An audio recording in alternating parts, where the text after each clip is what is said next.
How to create a product bundle in Shopify app.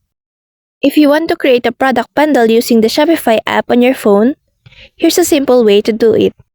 Open the app and tap on Products, then tap the plus icon to create a new one.